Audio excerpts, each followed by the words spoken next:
So last క్లాస్లో మనం what all the theoretical concepts of C programming we have seen. So basics మొత్తంగా మనం complete చేసాం, right? Here today first discussion is what are the importance of programming elements. ఒక program రాసేటప్పుడు programming elements యొక్క importance ఏంటి, ప్రోగ్రామ్ని ఎలా execute చేయాలి, అండ్ ఎట్లా ప్రోగ్రామ్ని రాయాలి, అండ్ ఫస్ట్ ప్రోగ్రామ్ ఎలా క్రియేట్ చేయాలి అనేది చూద్దాం. సో నార్మల్గా మనం ఆల్రెడీ నిన్న చూసాం program. What is the use of programming language? Programming language యొక్క యూజ్ ఏంటి అని అంటే, టు డెవలప్ అప్లికేషన్స్, యాప్స్ని డెవలప్ చేయడానికి మనం ప్రోగ్రామింగ్ లాంగ్వేజ్ అనేది యూజ్ చేసాం. అప్లికేషన్స్ని డెవలప్ చేయడానికి మనం ప్రోగ్రామింగ్ లాంగ్వేజ్ యూజ్ చేస్తున్నాం, రైట్? ఈ ప్రోగ్రామింగ్ లాంగ్వేజ్ అనేది, ఒక అప్లికేషన్ తీసుకుందాం, ఫర్ ఎగ్జాంపుల్ బ్యాంక్ అప్లికేషన్ తీసుకుందాం. క్లియర్గా అండ్ ఈజీగా అర్థం కావడానికి మనం బ్యాంక్ అప్లికేషన్ తీసుకుందాం. బ్యాంక్ ఈ బ్యాంక్ అప్లికేషన్ వల్ల యూజ్ ఏంటి అని అంటే, ఎందుకు మనం బ్యాంక్ అప్లికేషన్ యూజ్ చేస్తాం? సింపుల్గా, so why we use a bank application? Bank application ఎందుకు యూజ్ చేస్తాం? See simple example. Simple example, ఇక్కడ ఫర్ ఎగ్జాంపుల్ కస్టమర్స్ ఉన్నారు. కస్టమర్స్ అంటే ఎవరు? Is account holders. కస్టమర్స్ ఎవరు? Account holders. ఈ అకౌంట్ హోల్డర్స్ ఇన్ఫర్మేషన్ ఏదైతే ఉందో ఆ ఇన్ఫర్మేషన్ని స్టోర్ చేసుకుంటాం. Clearly, we store customers information. We store customers information మెయిన్గా. నెక్స్ట్ ఏంటంటే, to do operations on information. Store చేసిన ఇన్ఫర్మేషన్ మీద మనం ఆపరేషన్స్ పెర్ఫామ్ చేస్తాం. సింపుల్గా, ఫర్ ఎగ్జాంపుల్ నేను ఒక అకౌంట్ తీసుకోవాలి. So first of all I visit the bank. Visit చేసి, లైక్ కన్సల్ట్ పర్సన్ ఎవరైతే ఉన్నారో ఆ పర్సన్తో నేను, so we're just saying that ya I want to take the account from your bank. మీ బ్యాంక్ నుంచి అకౌంట్ తీసుకుందాం అనుకున్నాం. సో దెన్ ఆ బ్యాంక్ పర్సన్ ఏం చేస్తారు? They will give one. ఆ బ్యాంక్ పర్సన్ ఏం చేస్తారంటే, so they will give simply one form, application form ఇస్తారు. ప్లీజ్ ఫిల్ దిస్ ఫామ్ అని అంటారు. మనం ఏం చేస్తాం? కంప్లీట్గా మన డీటెయిల్స్ ఇచ్చి ఆ ఫామ్ని, సో దెన్ అగైన్ మనం సబ్మిట్ చేస్తాం బ్యాంక్కి. అప్పుడు మనకి వాళ్ళు అకౌంట్ ఇస్తారు. అప్పుడు మనకి వాళ్ళు అకౌంట్ ఇస్తారు, రైట్? ఆ అకౌంట్ ఇన్ఫర్మేషన్నే మనం స్టోర్ చేసుకుంటాం. సో ఏమేంటి, మనకు ఒక అకౌంట్ నెంబర్ అసైన్ చేస్తారు. సో అట్లాగే అకౌంట్కి నేమ్ ఉంటుంది. సో పిన్ నెంబర్ జనరేట్ చేసిస్తారు. అండ్ అట్లాగే అకౌంట్లో బ్యాలెన్స్ ఉంటుంది. సో మెయిల్ ఐడి, అడ్రస్, ఇవన్నీ స్పెసిఫై చేస్తారు. ఆ డీటెయిల్స్ అన్నీ మనకి, ఈ డీటెయిల్స్ అన్నీ మనకి అకౌంట్ క్రియేట్ చేసుకుని ఆ అకౌంట్లో స్టోర్ చేస్తారు. Create account and store. Create account and store, that is okay. So bank application అనేది డేటాని స్టోర్ చేసుకోవడానికి. సో మన డేటా ఏదైతే ఉందో ఆ డేటాని స్టోర్ చేసుకుంటాం. డేటాని స్టోర్ చేసుకున్నాక, డేటా అంటే ఏంటి? బ్యాలెన్స్. సపోజ్ ఇనీషియల్గా ఒక 5,000 బ్యాలెన్స్ డిపాజిట్ చేసాం. సో ఇప్పుడు నేను వాటి మీద ఆపరేషన్స్ పెర్ఫామ్ చేస్తాను. లైక్ డిపాజిట్ ఆపరేషన్ చేశా, మళ్ళీ ఒక 2,000 డిపాజిట్ చేశా. సో దెన్ బ్యాలెన్స్ ఎంత అవుతుంది? 7,000 అవుతుంది. అండ్ అట్లాగే విత్డ్రా చేశా, ఒక 4,000 విత్డ్రా చేశా. సో బ్యాలెన్స్ ఎంత అవుతుంది? 3,000 అవుతుంది. రీఛార్జ్ చేశా, ఒక 500 రీఛార్జ్ చేశా. సో బ్యాలెన్స్ ఎంత అవుతుంది? 2,500 అవుతుంది. సో ఆ డేటా మీద మనం ఆపరేషన్స్ చేస్తున్నాం. ఇప్పుడు క్లియర్గా ప్రోగ్రామింగ్ ఎలిమెంట్స్ అంటే ఏంటి? ప్రోగ్రామింగ్ ఎలిమెంట్స్ అంటే ఏంటంటే ఇక్కడ ఒక ప్రోగ్రామ్ని మనం డిజైన్ చేసేటప్పుడు ఒక అప్లికేషన్ని ఒక అప్లికేషన్ని మనం డెవలప్ చేసేటప్పుడు మనం ప్రోగ్రామ్స్ని డిజైన్ చేయాలి. బ్యాంక్ అప్లికేషన్ అంటే అకౌంట్ హోల్డర్ అనేది ఒక ప్రోగ్రామ్. Account holder. అదే for example hospital management system తీసుకుందాం. Hospital management system. Patient is the program. Patient is the program. అట్లాగే కాలేజ్ మేనేజ్మెంట్ సిస్టమ్ తీసుకుందాం. నేను college management system application develop చేస్తున్నా. So main programmer ఎవరు? Main program student. Student. అట్లాగే library management system తీసుకుందాం. Library management system is a text book is the programme. Is a text book is the program. So మనం ఏదైనా ఒక ప్రోగ్రామ్ని develop చేసేటప్పుడు let's take account. Account is the program. So ప్రతి ప్రోగ్రామ్కి ఏంటి? So account. Here it is. First one, we are taking that, we are taking information, the data అని store చేసుకుంటాం. Data. So like account number, account holder name, balance in account, so mail ID, mobile, ఈ details అన్ని మనం save చేసుకుంటాం. So వీటినే మనం ఏమంటామంటే variables అని అంటాం. Variables. That is. Next for example balance ఉందని అనుకుందాం. బ్యాలెన్స్ మన అకౌంట్లో ఫర్ ఎగ్జాంపుల్ ఒక 5,000 బ్యాలెన్స్ ఉందని అనుకుందాం. When the balance will change. ఆ బ్యాలెన్స్ అనేది ఎప్పుడు చేంజ్ అవుతుంది అని అంటే when we do some operations on data. ఆ డేటా మీద ఆపరేషన్స్ చేసినప్పుడు ఆ బ్యాలెన్స్ అనేది చేంజ్ అవుతుంది. So like suppose if we withdraw ఒక సేమ్ ఒక 2,000 విత్ డ్రా చేసాం. So then the balance get change. Balance అనేది 3,000 అవుతుంది. For example if we deposit 4,000 deposit చేసాం. 4,000 that balance will change. Suppose 7,000 అవుతుంది. Right. Suppose if we recharge చేసాం for example as with a 500, suppose that balance will change it to 6,500. So ఆ values అనేవి change అవుతాయి. So దీన్నే so మనం ఏమంటామంటే methods are functions అంటాం. ఈ రెండిటినే మనం ప్రోగ్రామింగ్ ఎలిమెంట్స్ అంటాం. ఏ ప్రోగ్రామ్ చేసినా కానీ మెయిన్గా మనం ఈ రెండే డిఫైన్ చేస్తాం. Only variables and functions. ఇక్కడ right when we're writing a program, ఏ సి ప్రోగ్రామ్ రాసినా కానీ C program consists only data.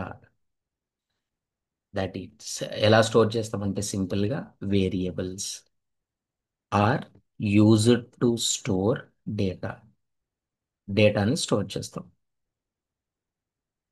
Plus functions ఉంటాయి. Functions are used to perform operations on data. Perform operations on data. వాటి మీద operations perform చేయొచ్చు. So వీటినే variables and functions అని అంటాం. We do two things. So variables and functions. Variables ఏమో డేటాని store చేసుకోవడానికి, ఫంక్షన్స్ ఏమో ఆ డేటా మీద ఉన్న ఆపరేషన్స్ని మనం ఆ డేటా మీద ఆపరేషన్స్ పెర్ఫామ్ చేయడానికి. ఇది ఓకే. సో ఇప్పుడు మనం ప్రోగ్రామ్ని డిఫైన్ చేయాలి, అంటే ప్రోగ్రామ్ని క్రియేట్ చేయాలి. ఆ ప్రోగ్రామ్ని క్రియేట్ చేయాలి అని అంటే మనం ఏం యూస్ చేస్తామంటే ఇక్కడ ఐడిఈస్ అని యూస్ చేస్తాం. ఐడిఈ. ఐడిఈ అంటే ఏంటంటే integrated development environment. Integrated development environment. Sir అసలు ఐడిఈ అంటే ఏంటి? చాలా సింపుల్. ఇప్పుడు మనం ఒక సి ప్రోగ్రామ్ రాయాలి, సపోజ్ అనుకుందాం. Okay, so when we want to write first C program, మనం ఏం చేయాలి? సి సాఫ్ట్వేర్ని డౌన్లోడ్ చేసుకోవాలి కదా. సి సాఫ్ట్వేర్ని డౌన్లోడ్ చేసుకుని అండ్ ఇన్స్టాల్ చేసుకోవాలి. ఇన్స్టాల్ చేయగానే రైట్ ఆ సాఫ్ట్వేర్ని మనం ఓపెన్ చేస్తే మనకి ఒక ఎడిటర్ ఓపెన్ అవుతుంది. ఎడిటర్ అంటే where you can write the code. Where you can write code, right. So ఇక్కడ మనం కోడ్ రాయొచ్చు. ఓకే, కోడ్ అనేది సపోజ్ డిఫైన్ చేసాం అనుకుందాం. తర్వాత మనం ఏం చేయాలి? కంపైల్ చేయాలి. కంపైలర్ యూస్ చేస్తాం. కంపైలర్ ఎందుకు యూస్ చేస్తాం? ఆల్రెడీ లాస్ట్ క్లాస్లో చూసాం. యూజ్ ఇట్ టు కన్వర్ట్ మన సోర్స్ కోడ్, అంటే మనం డిఫైన్ చేసిన కోడ్ ఏదైతే ఉందో సోర్స్ కోడ్, అది మషిన్ కోడ్లోకి కన్వర్ట్ అవుతుంది. Into machine code. మషిన్ కోడ్లో కన్వర్ట్ చేయడానికి. సో మషిన్ కోడ్లోకి కన్వర్ట్ చేసిన తర్వాత then we need to run. Run. So so వీటన్నిటినీ కలిపే మనం ఏమంటామంటే ఎన్వైన్మెంట్ అని అంటాం. Environment, right. అంటే ఎన్వైన్మెంట్లో మనం ఈజీగా కోడ్స్ని డిఫైన్ చేసి, అంటే కోడ్స్ని రాసేసి వాటిని కంపైల్ చేసి అండ్ అట్లాగే సో వాటిని రన్ చేస్తున్నాం. కోడ్ని కంపైల్ చేస్తాం అండ్ రన్ చేస్తాం. సో దాన్నే మనం ఎన్వైన్మెంట్ అంటాం. ఒక సింపుల్ ఎగ్జాంపుల్ చెప్తాను ఇంకా క్లియర్గా అర్థం కావాలంటే. ఇప్పుడు నేను సపోజ్ ఒక క్లాస్ తీసుకోవాలి అని అనుకుంటున్నాను. సో క్లాస్ తీసుకోవాలి అని అంటే సో దానికి క్లాస్ రూమ్ సెటప్ ఉండాలి. క్లాస్ రూమ్ సెటప్ అనే కన్నా క్లాస్ రూమ్ ఎన్వైన్మెంట్ అని అంటాం. అంటే ఏమేమి ఉండాలి? రైట్, ఒక రూమ్ ఉండాలి, అట్లాగే ఒక బోర్డు ఉండాలి, ఓకే, స్టూడెంట్స్ కూర్చోడానికి చైర్స్ ఉండాలి, ఓకే, ఇట్లా ఎక్స్ప్లెయిన్ చేయడానికి ఒక ప్రొజెక్టర్ ఉండాలి, రైట్, అండ్ అట్లాగే సో ఒక ల్యాప్టాప్ ఉండాలి. సో ఇవన్నీ ఉంటేనే ప్రాపర్గా ఎన్వైన్మెంట్ అనేది రెడీ అవుతుంది. ఆ ఎన్వైన్మెంట్లో నేను క్లాస్ డెలివరీ చేయడానికి యూజ్ అవుతుంది, రైట్. సపోజ్ అట్లాగే నేను ఒక మూవీ వాచ్ చేద్దామని సో మూవీ వాచ్ చేయాలన్నా కానీ ఏం కావాలి? థియేటర్ ఎన్వైన్మెంట్ కావాలి. థియేటర్ ఎన్వైన్మెంట్ ఫర్ ఎగ్జాంపుల్, సో ఒక మ్యారేజ్ చేయాలి అని అనుకో. మ్యారేజ్, ఒక ఫంక్షన్ హాల్ సెటప్ కావాలి కదా. అంటే ఇవన్నీ ప్రోగ్రామ్సే.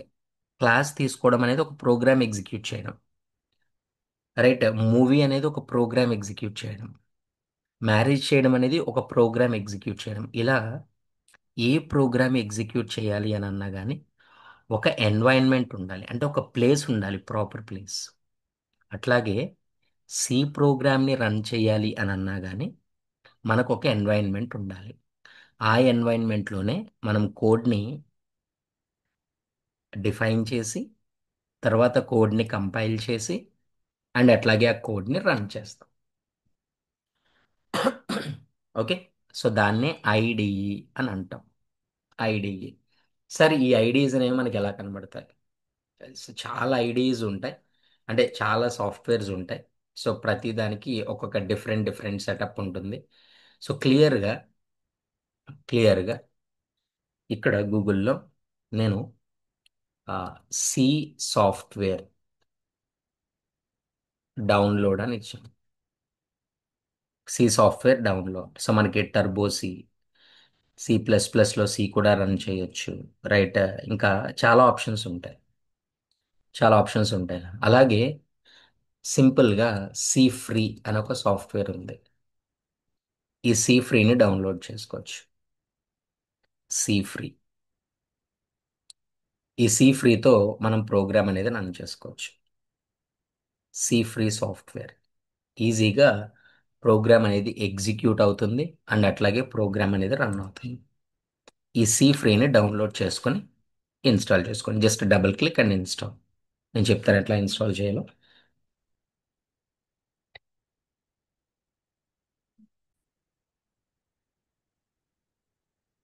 ఇక్కడ సి ఫ్రీ. సో నేను సి ఫ్రీ 4.0 అనేదాన్ని ఇన్స్టాల్ చేశాను. C free 4.0. సో వర్షన్ ఏదైనా పర్లేదు, ఇది ఓల్డ్ వర్షన్, లేటెస్ట్ వర్షన్ ఏదైనా డౌన్లోడ్ చేసి ఇన్స్టాల్ చేసుకోవచ్చు. అండ్ ఇక్కడ when we're executing, so program run చేయాలి అని అంటే ఫస్ట్ ప్రోగ్రామ్ అనేది క్రియేట్ చేయాలి. ఇదే ఎన్వైర్న్మెంట్. మన నోట్ ప్యాడ్ ఉంది కదా, నోట్ ప్యాడ్లో మనం ఎట్లా మనం డాక్యుమెంట్స్ రాసి సేవ్ చేసుకుంటామో సేమ్ అలాగే. రైట్ ఫైల్, ఫైల్, ఇక్కడ న్యూ ఫైల్. సో న్యూ అని తీసుకున్నాం. న్యూ. ఇక్కడ బై డిఫాల్ట్ ఏం చూపిస్తుంది? సిపిపి అని చూపించింది, అంటే సి ప్లస్ ప్లస్. సో ఇందులో మనం సి ప్రోగ్రామ్స్ ఇన్స్టాల్ చేసుకోవచ్చు, I mean C programs run చేసుకోవచ్చు. అండ్ అట్లాగే సి ప్లస్ ప్లస్ ప్రోగ్రామ్స్ కూడా రన్ చేసుకోవచ్చు. Both C programs and C plus plus programs. So ఏవైనా రన్ చేసుకోవచ్చు ఇందులో. ఫస్ట్ నేను ఫైల్, న్యూ ఫైల్ అనగానే మనకు ఒక ఎడిటర్ వచ్చింది. వచ్చిన తర్వాత సేవ్ చేసుకుందాం సింపుల్గా. File, save, save. ఏ లొకేషన్లో అయినా సేవ్ చేయొచ్చు, ఏ లొకేషన్లో అయినా కానీ. సో నార్మల్గా టెంపరీగా మనకు ఒక లొకేషన్ చూపిస్తుంది ఇలాగా, సి ప్రోగ్రామ్ ఫైల్స్ ఇలాగా. అలా కాకుండా సో డెస్క్టాప్ తీసుకున్నాను నేను. ఇక్కడ జస్ట్ ఆప్షన్స్లో డెస్క్టాప్ అని ఇక్కడ నేమ్ ఏదో ఒకటి ఇస్తున్నాను. నేమ్ హలో అని డాట్ సి. నేను ఆల్రెడీ చూసాం. సి ప్రోగ్రామ్ యొక్క ఫైల్ ఎక్స్టెన్షన్ని డాట్ సితో సేవ్ చేస్తాం. డాట్ సి, డాట్ సితో మనం ఫైల్ని సేవ్ చేస్తుంది. Hello dot C. Okay. So ఇప్పుడు మనం కోడ్ రాయాలి. ఒక చిన్న ప్రోగ్రామ్ ఎగ్జిక్యూట్ చేయాలి అని అనుకుందాం. ప్రోగ్రామ్, ఇక్కడ ప్రోగ్రాము మనం మెయిన్ నుంచి స్టార్ట్ అవుతుంది. దీన్నే మనం ఫంక్షన్ అంటాం. ఫంక్షన్ ఇది ఒక బ్లాక్. ఇది స్టార్టింగ్ పాయింట్ అండ్ దీన్ని ఎండింగ్ పాయింట్ అని అంటాం. Starting point and ending point ఇక్కడ మనం ఎగ్జిక్యూట్ చేస్తాం. ఏం ప్రింట్ చేయాలన్నా కానీ ప్రింట్ఎఫ్ అనే ఒక ఫంక్షన్ తీసుకుంటాం. తీసుకొని ఇక్కడ వెల్కమ్ టు సి అని ఇచ్చాం. Welcome to C. సపోజ్ ఇది ఒక ప్రోగ్రామ్ అనుకుందాం. ఈ ప్రింట్ఎఫ్ అనేది ఒక ప్రీడిఫైన్డ్ ఫంక్షన్. ఇది లైబ్రరీలో ఉంటుంది. ఆ లైబ్రరీ నేమ్ ఏంటంటే stdio.h. దాని గురించి క్లియర్గా చెప్తాను. stdio స్టాండర్డ్ ఇన్పుట్ అవుట్పుట్, ఇది అవుట్పుట్ అన్నమాట. అంటే స్టాండర్డ్ ఇన్పుట్ అవుట్పుట్ ఫంక్షన్స్ అనేవి మనకి ఈ లైబ్రరీలో ఉంటాయి. సో ఇప్పుడు మనం ఏం చేయాలంటే మన ప్రోగ్రాంలో సో వాటిని ఇంక్లూడ్ చేయాలి. ఎలా ఇంక్లూడ్ చేస్తాం? ఇది ఫస్ట్ ప్రోగ్రామ్. ఇలా మనం ఫస్ట్ ప్రోగ్రామ్ డిజైన్ చేస్తాం. చేసి ఇక్కడ స్టార్ చూపిస్తుందంటే సేవ్ చేయలేదని మీనింగ్. ప్రోగ్రామ్ని మోడిఫై చేసిన ప్రతిసారి సేవ్ చేసుకోవాలి. సేవ్ అయింది. ఇప్పుడు దీన్ని కంపైల్ చేయాలి. కంపైల్. ఇక్కడ టూల్స్ ఆప్షన్లో, ఇక్కడ బిల్డ్ ఆప్షన్లో కంపైలేషన్ అండ్ ఎగ్జిక్యూషన్ ఉంటాయి. కంపైల్ చేయాలి అని అంటే F11 యూస్ చేయాలి. F11. సో దీని మీనింగ్ ఏంటంటే కంపైల్ చేస్తున్నామని అర్థం. ట్రాన్స్లేట్ అయిపోతుంది బ్యాక్గ్రౌండ్లో. బ్యాక్గ్రౌండ్లో కంపైల్ అవుతుంది. ట్రాన్స్లేట్ ఇక్కడ చూపిస్తుంది. కంపైల్ చేసి ఎర్రర్స్ ఏమైనా ఉన్నాయా? ఎర్రర్స్ ఏం లేవని చెప్తుంది. సో ఇప్పుడు మనం రన్ చేస్తాం. ఈ బిల్డ్లో రన్ ఆప్షన్ ఉంది. Run. Click on that run option. ఇక్కడ రన్ చెయ్యంగానే మనకి అవుట్పుట్ అనేది ఇక్కడ చూపిస్తుంది. వెన్ వి రన్, సి ఇక్కడ జీరో వార్నింగ్స్, జీరో ఎర్రర్స్. కంపైలేషన్లో గాను మేకింగ్లోని ప్రాబ్లం ఏం లేదు. ఇక్కడ నేను చూసాను కదా ఆల్రెడీ. కంపైల్ చేశాక మనకి ఏ ఫైల్ జనరేట్ అవుతుంది? See generated hello dot EXE file. ఈ ఈఎక్సి ఫైల్ అనేది మనకి జనరేట్ అవుతుంది. ఈఎక్సి ఫైల్ అది రన్ అవుతుంది. రన్ అయ్యి మనకు అవుట్పుట్ వస్తుంది, వెల్కమ్ టు సి. ఇది మనం ప్రింట్ చేసింది. వెల్కమ్ టు సి, ఇది మనం ప్రింట్ చేసాం. ఓకే. సో జస్ట్ ఇది message press any key to continue అంటే మనం ఏదైనా కీని ప్రెస్ చేస్తే రైట్ అది టెర్మినేట్ అయిపోతుంది. అవుట్పుట్ విండో అనేది మనకి టెర్మినేట్ అయిపోతుంది. ఇలా మనం కోడ్స్ రాసుకుంటాం. సో ఇది మనం ఒక సాఫ్ట్వేర్ని డౌన్లోడ్ చేసి ఆ సాఫ్ట్వేర్ని ఇన్స్టాల్ చేసి మనం దాంతో ప్రోగ్రామ్స్ రాస్తున్నాం పర్మనెంట్గా. ఓకే. సో మనం సింపుల్గా ఇక్కడ మనం ఆన్లైన్ కంపైలర్స్ కూడా యూజ్ చేసుకోవచ్చు. ఆన్లైన్ కంపైలర్స్, సి ఇక్కడ మనం online C compiler, online C compiler అని టైప్ చేసాం.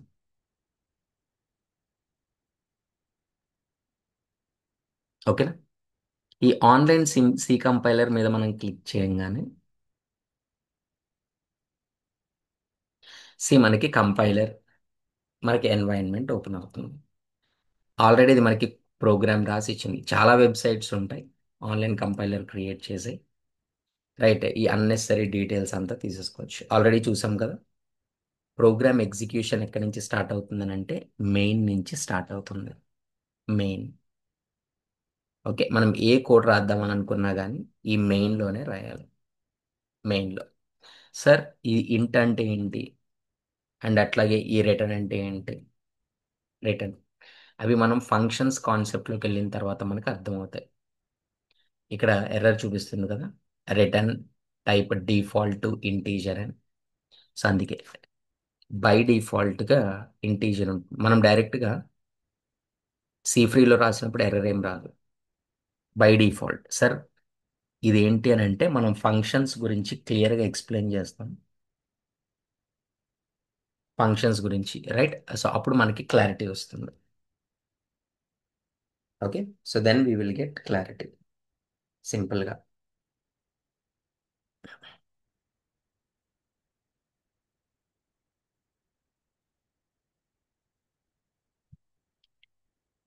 ఓకేనా. రైట్. సో కోడ్ రాసిన తర్వాత ఇక్కడ రన్ చేస్తే ఇక్కడే మనకి అవుట్పుట్ చూపిస్తుంది.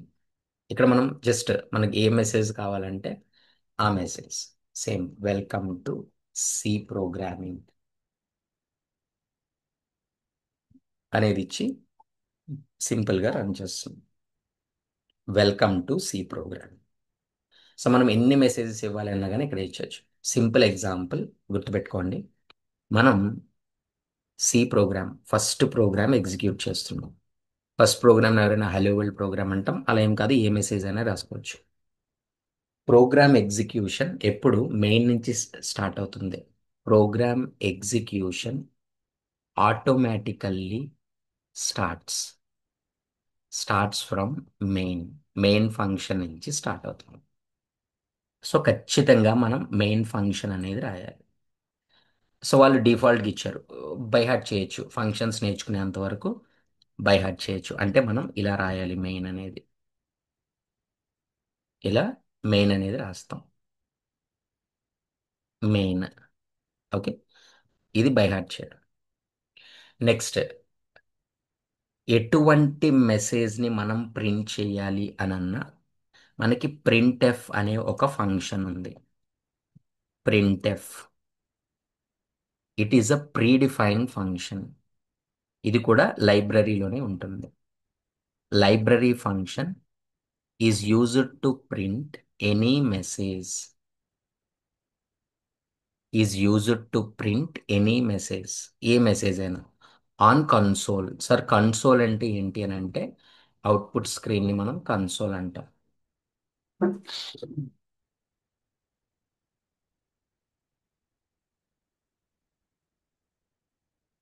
ఓకే. అవుట్పుట్ స్క్రీన్ని మనం సింపుల్గా కన్సోల్ అని అంటాం. ఆ కన్సోల్ మీద మనం ప్రింట్ చేస్తాం. కన్సోల్ మీద. నెక్స్ట్ ఏంటంటే హ్యాష్ ఇన్క్లూడ్.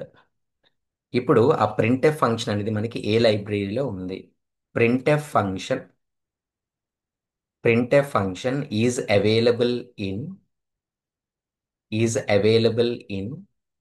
stdio.h file. ఈ ఫైల్లో ఉంది. సో దాన్ని మనం ఏం చేస్తామంటే హ్యాష్ ఇంక్లూడ్ అనే ఒక డైరెక్టివ్ని యూజ్ చేసి దీన్ని ఏమంటామంటే ఒక ప్రీ ప్రాసెసర్ డైరెక్టివ్ అని అంటాం. Preprocessor directive. సో దీనివల్ల యూజ్ ఏంటి అంటే use to connect libraries program in our program. Okay. ఇవన్నీ కాన్సెప్ట్స్ అన్నమాట.